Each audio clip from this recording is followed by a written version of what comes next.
everyone. I just wanted to do a little bit of an introduction. My name is Carrie. I've been horse crazy since I was little. I've trained 4 other horses before this, but back in March I became aware of a situation with a herd of horses in Idaho that was in need of adoption. These horses had been bred specifically for their genetics over the last 70 years. Their owner had become ill over the last few years, and they had kind of fallen into a neglect situation, which became dire in March this year when he passed away. His widow was unable to care for the horses, so at that point she contacted a rescue who took over care and started adopting out the horses. Many were underweight, they all had terrible feet. Initially I had decided not to get involved in the situation, even though I had looked at the horses available, and there was one that I had kind of fallen in love with, even though his photo online wasn't the best. But I decided not to do it, that it might be too much, because he was a 12-year-old unhandled stallion, Barb Stallion, and I just wasn't sure that I would be up to that challenge. Everything you see online and read about kind of recommends not adopting stallions because they're unpredictable, and sticking with horses that are a bit younger because they're easy to train. So I just wasn't going to do it, and he was marked as adopted fairly quickly. So I thought, well, that's just that. I really didn't follow the story closely after that. And then in April, end of April, I don't know why, but I just got this urge to go ahead and check the page again, and he was relisted available, and some friends of mine convinced me to go ahead and put in an application for him. I was notified that there was lots of interest, so I wasn't sure that I was going to get him, but about a week later I was notified that yes, I was approved for adoption for him. And then the panic set in, because then this turned into a real situation where I needed to bring this horse home that I'd not met, had no idea if he would be aggressive or how hard he would be to train and handle. I did have a backup plan to contact some professional trainers if this was beyond what I could handle, but I did want to try first, since I do have some training experience. I have done my research and kind of knew what I was getting into, worst case scenario if it went that way. So then it was a matter of getting all the arrangements made. There was quite a bit of drama with this. The breeders that are involved with this particular horse breed, there are some that didn't like this particular breeder. There are some who do, so that kind of became a big thing for the rescue to deal with and sort through.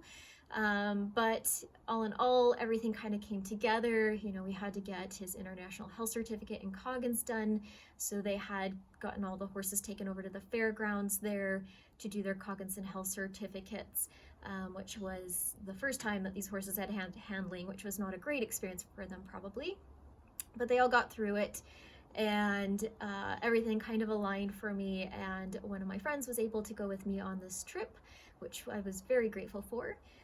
So we headed out in May, arrived at the ranch about 6 in the morning, just after, on May 11th, and had everything kind of happened quickly, so I didn't have time, unfortunately, to video the loading of him at that point or anything on the ranch, because it was a real quick situation to get the trailer backed up, get the panels arranged. And then we did have some assistance to help get him in the trailer, but he actually loaded quite easily with minimal pressure, and hopped right in. He didn't try to get out, so we were able to get the trailer all closed up easily. The trip itself back from Idaho was pretty uneventful overall, other than we couldn't charge our cell phones in the truck, so getting directions was a little bit creative along the way, and trying to come up with ways to charge the phones. But we did make it back even through Seattle rush hour traffic. He trailered fantastic throughout this whole trip, thankfully.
did run into a few delays at the border, but did get through there.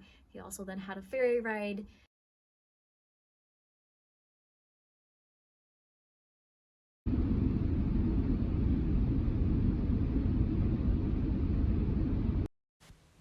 It was great to see that he was comfortable enough on the ferry ride home to be eating his hay. We rigged up a baby monitor to watch him during the trip because I didn't have a trailer camera rigged up ahead of time.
To finally get home that night, and we arrived very late, a little bit before midnight on the 11th, in the pouring rain, and it was dark. And of course, then we had trailer lights that didn't work. So again, I did not get a video of unloading at that time, but he was super great. We opened up the trailer, he unloaded easily, and I let him have kind of the next day to chill and hang out and, you know, adjust to being in a whole new environment. I'm sure it was a very stressful situation for him, having never been off this property and never been touched in his 12 years. And I just want to introduce all of you to Covert. And I'm going to be posting all of his training videos that I've been taking along the way. I've had multiple requests for these because uploading through Facebook, it's not let me upload the full videos, and I have some people interested in the training that we're doing, so decided to go ahead and get this filmed so that I could start posting these on YouTube for everyone. So this is just for people to be able to follow our journey.